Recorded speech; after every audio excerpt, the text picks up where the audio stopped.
what's up, everyone? This is Ren with Dance with My Demons podcast. Are you looking to start a podcast? Then let Buzzsprout be the way. Today is a great day to start your own podcast. Whether you're looking for a new marketing channel, have a message you want to share with the world, or just think it would be fun to have your own talk show. Podcasting is an easy, inexpensive, and fun way to expand your reach online. Buzzsprout is hands down the easiest and best way to launch, promote, and track your podcast. Your show could be online and listed on all the major podcast platforms like Apple Podcast, Spotify, Google Podcast, iHeartRadio, Stitcher, and many more, just within minutes of finishing your recording. Podcasting isn't hard when you have the right partners, and the team at Buzzsprout is passionate about helping you succeed. Join over 100,000 podcasters already using Buzzsprout to get their message out to the world. With Buzzsprout, you can create something great together. Follow the link in the show notes, which lets Buzzsprout know we sent you. Buzzsprout will send you a $20 Amazon gift card if you sign up for a paid plan, and it's sent after a second paid invoice. And it helps support our show as well. Buzzsprout, the best way to create a great and professional podcast. Later.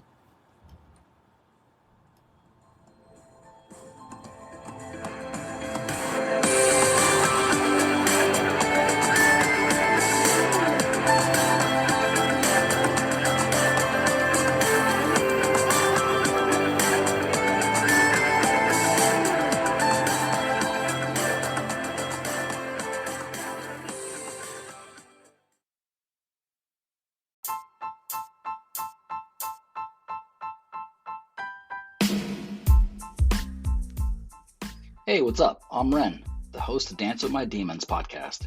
Are you looking to start a podcast? Then let Anchor be the way. With Anchor's creation tools, you can record and edit right from your smartphone and personal computer. Anchor offers 100% free hosting and distribution, so you can be heard on Spotify, Apple Podcasts, and many more. Anchor allows you to make money from your podcast with no minimum listenership. Who doesn't want to make money, right? Anchor has everything you need to make a successful podcast all in one place. Anchor, the easiest way to make a podcast ever. Just download the free Anchor app or go to anchor.fm to get started. And don't forget to check out my podcast at anchor.fm/dancingwithmydemons69 and on Spotify, Dancing with My Demons. See you all soon. Later. Bye.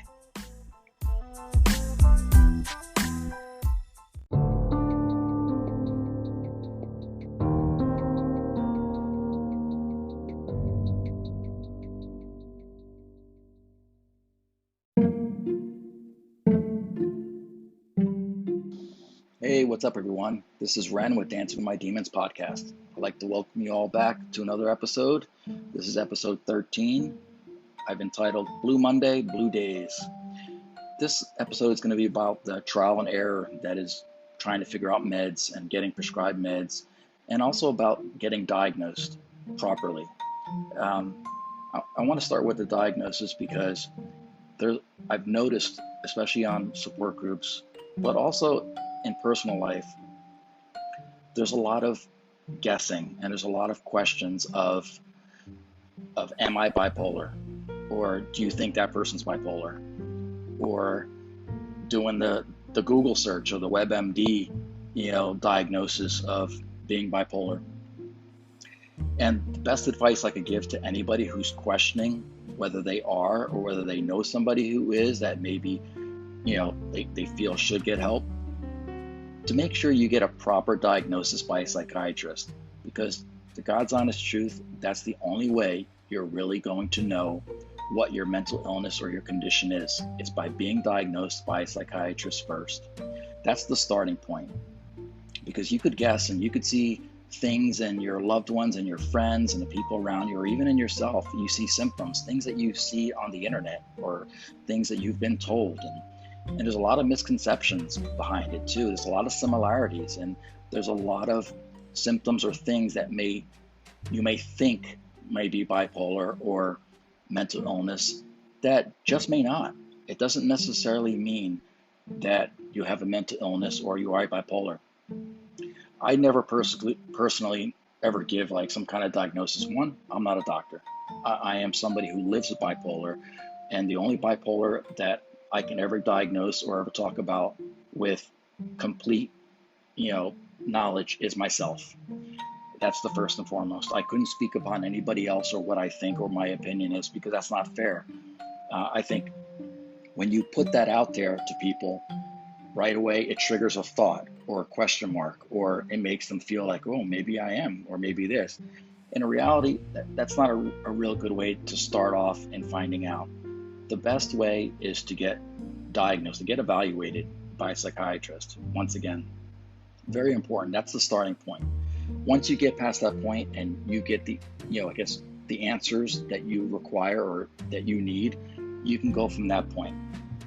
And probably the second most important thing is if you're prescribed or you're being, given medications for your bipolar or your mental illness, it's a big trial and error. I see a lot, especially on the support groups, people asking, hey, how's this working for you? Hey, how's this, make you feel? Or does this make you gain weight? Or does this make you feel this way? And I've said it before, and I'm going to keep saying it until it starts, resonating with people. Mental illness and bipolar are like fingerprints. Everybody has fingerprints, but everybody's is unique to them. And that's the best way to approach it, especially when you're questioning things. I think, especially in the beginning, people are looking for answers, and they want something to relate to or to latch onto to make them feel like not alone. But you got to kind of be real with yourself. You got to kind of really ask the serious questions. And most importantly, once again, get evaluated. That's where that will be your starting point of where you go next, especially in regards to meds. It's going to be a big trial and error. There's no, copy paste format of meds. There's no distinct way. You take this, you take that, and that's going to make you feel better. It really doesn't work that way. A lot of it is body chemistry, brain chemistry, emotional well-being, mental well-being. A lot of things, play into it and how it will affect you and how you will respond to it. And everybody's going to respond to it differently. Some, might have certain effects where others won't.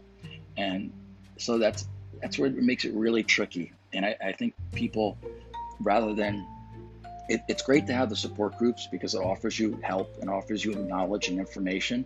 But the information that's being given, keep in mind, is for the individual who's dealing with it. It's not going to be relative to everybody. There might be similarities, but at the same time, there might be big differences. So you have to be real careful with that, especially when you're asking these questions in regards to meds. Because, like I said, it's not copy and paste. There is no specific format. And it could require quite a bit of time. Especially when you start taking meds, it usually takes about a good month, maybe even 2 months, maybe even longer at times, for it to finally get into your system and start having an effect and making you feel a certain way. And you really do have to give it the time needed to get in your system to find out how it's going to work for you. Right away, people go for, kind of get frustrated by the immediate effect or that there's no effect at all. And you have to be patient with it. It's body chemistry. You have to allow it to really work into your body to find out if it works or if it doesn't work.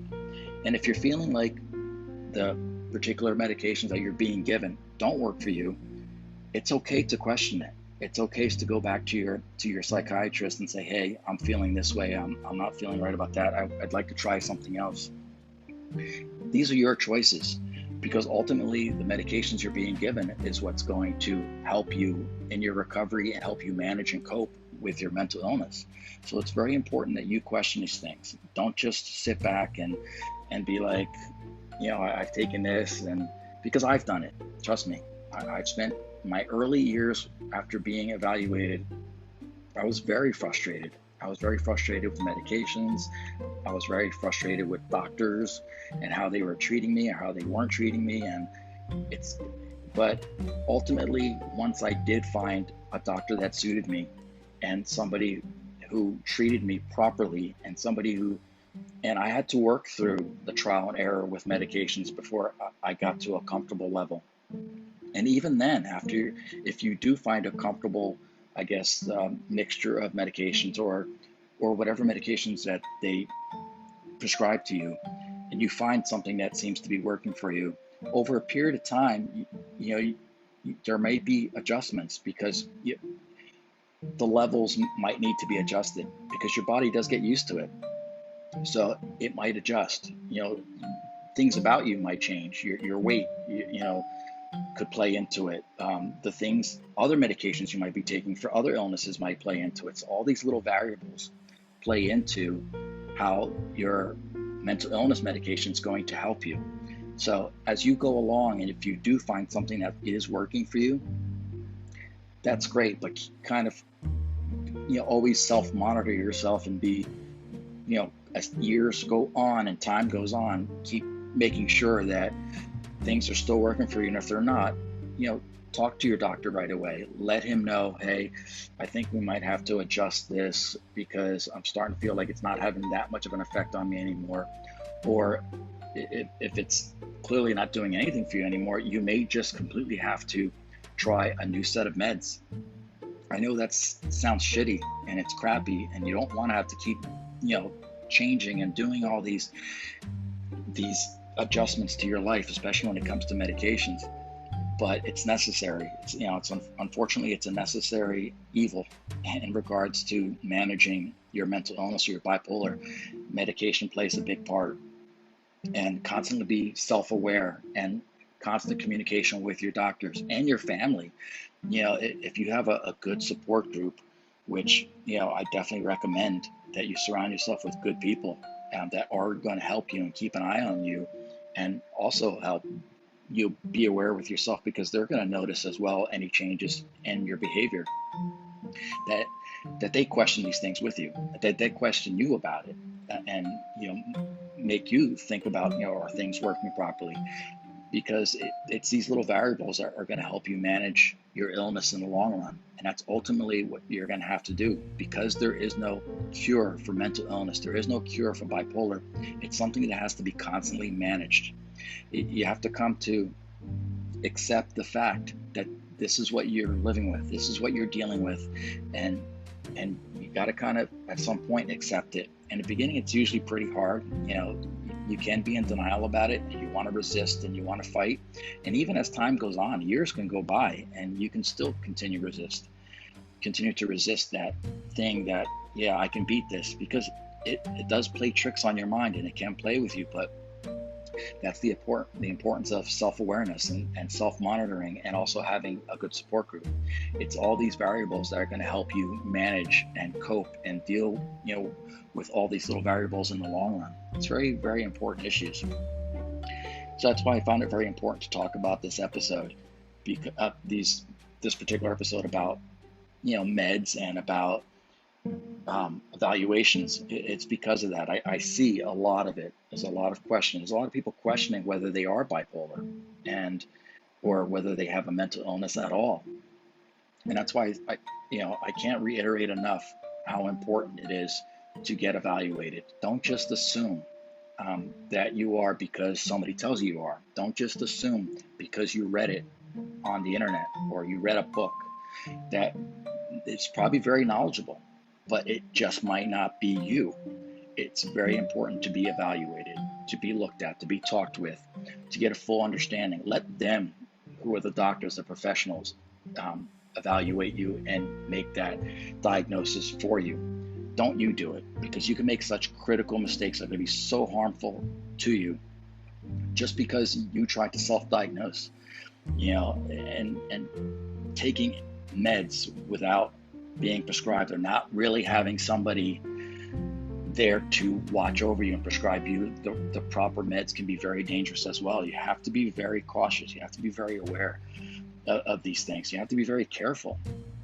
All these little things can be very dangerous to your well-being, to your health, and to those around you. It can have a very adverse effect on your body. It can have a very adverse effect on your mind, and cause you to do things if you're not properly diagnosed.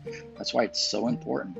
And I see it more so lately, because there have been a lot of things with depression and suicide, I've noticed, and a lot of people questioning their mental illness and trying to, I guess, question others, like between the group and the individuals trying to self-diagnose themselves and going by what other people have to, as a diagnosis. And it's very, very dangerous thing to do. It's very important to be aware of that and to be so careful about that, because it is very dangerous. The wrong prescription can do so much damage. And ultimately, in the end, you want to be healthy. You want to be able to manage. You want to be able to live, a very decent life. It's hard enough to deal with a mental illness and the knowledge of that you have a mental illness and being bipolar, that anything that you can do to aid you and to assist you and to make things better is what you want to do. You want to be able to manage this illness. And that's really what it is. You're managing it. You're doing everything you can. And there's a lot of, other different things as well, besides medication. Your own personal health, exercise, your nutrition, your sleep, all these things are so critical to your well-being and managing your illness. The environment that's around you, your work, if you're working in a job that is adding more stress to your life, you may want to rethink that career move. Just because you might be good at it and it might be paying you well, it doesn't necessarily mean it's right for you. And it could adversely cause you harm as well, because if it's adding stress to your life, it's going to affect your overall well-being and your own emotional and mental health as well, which you're going to take home with you, and it's going to possibly affect others as well. All these little things are things to be considered. Sleep is so crucial. Not getting enough sleep is so crucial. Getting too much sleep can be harmful. Once again, a lot of different variables. What you eat, caffeine can be very detrimental to you. And trust me, I'm a coffee guy. It's something I have to work on. What you put into your body, processed foods, chemicals, all these things can have, terrible effects on your body. So all these things about your life, it's really a lifestyle change you are making to be able to manage your mental illness and your bipolar. All things that you should be thinking about, and, getting that support to help you make these changes in your life, because all these variables are crucial to how you're going to manage your life and whether or not you're going to have a manageable, happy life, or a very chaotic, crazy, stressful, negative-filled life with possibly crazy anxiety, possibly, severe depression. All these variables are so important and so crucial to your health, and all things that you should be, aware of for your life and working on in your everyday life. So, I thought it'd be real important to talk about these things, especially the meds and getting evaluated, because it is very important. It played a big part of my life, getting evaluated from the get-go, because I had a starting point and I knew where to go from there. And though there were many years, even after getting evaluated, that I was struggling with, it still gave me a starting point. And I knew at some point in my life I was going to have to deal with it, and I was going to have to make a conscious choice to want to get better. Because if I didn't, at that particular time, I was in a pretty rough state, and it probably would have led me to some pretty harmful, roads in my life, So I'm glad that I made the choices that I did. Even though I did struggle, I have fallen many a time, and to this day I still struggle. But I always managed to pick myself up, and I'm very grateful and thankful for the people in my life who helped me pick up. My fiance, my kids, my parents, my siblings, my extended family, my friends that are aware of my mental illness. They've been a big part of me managing my life, and I'm grateful for them. I'm blessed to have them. I love them all. And I understand that not everybody is as fortunate to have this type of support, but there are other outlets. There are, I'm grateful for the support groups. There are other, avenues to go down to be able to get some help. the National Alliance of Mental Illness. It's a big organization that can help you with your mental illness and gives you information and outlets of where to go for information if you're not sure. There's just so many things, but most importantly, once again, if you are questioning whether or not you have a mental illness and you're not sure, or even if a loved one or a sibling or somebody you know is going through it and you may have questions about it, the best thing you can do is to get evaluated or recommend that they get evaluated. The best starting point.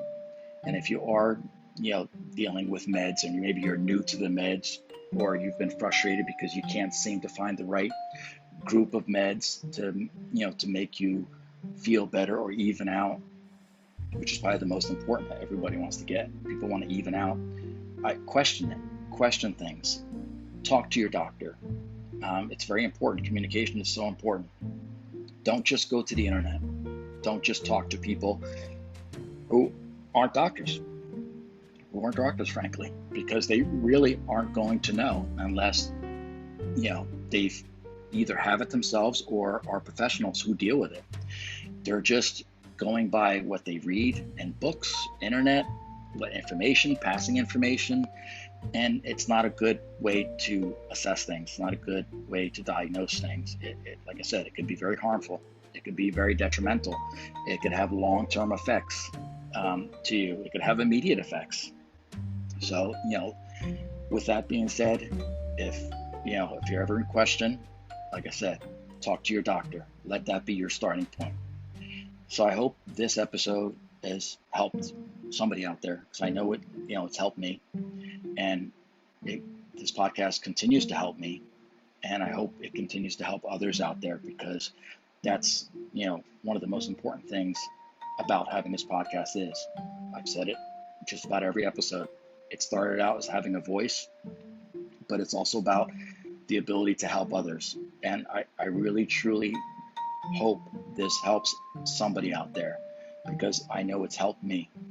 So with that being said, stay healthy, stay strong in mind, but most of all, don't let the demons get you down. Later.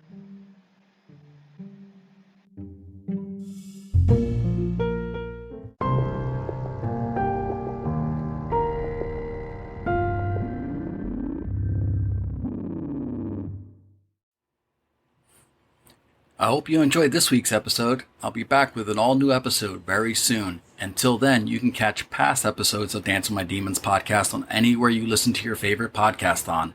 You can also catch me on Instagram at Dance with My Demons 69, on Facebook, Dance with My Demons podcast, on X at DWMD podcast 69. And also, if you or somebody you know is going through an emotional or mental crisis, 988 is the National Suicide Lifeline. Keep that in mind. We're all in this together, and everybody needs each other's help. So until then, stay strong in mind, stay strong in heart, but most of all, don't let the demons get you down. Later.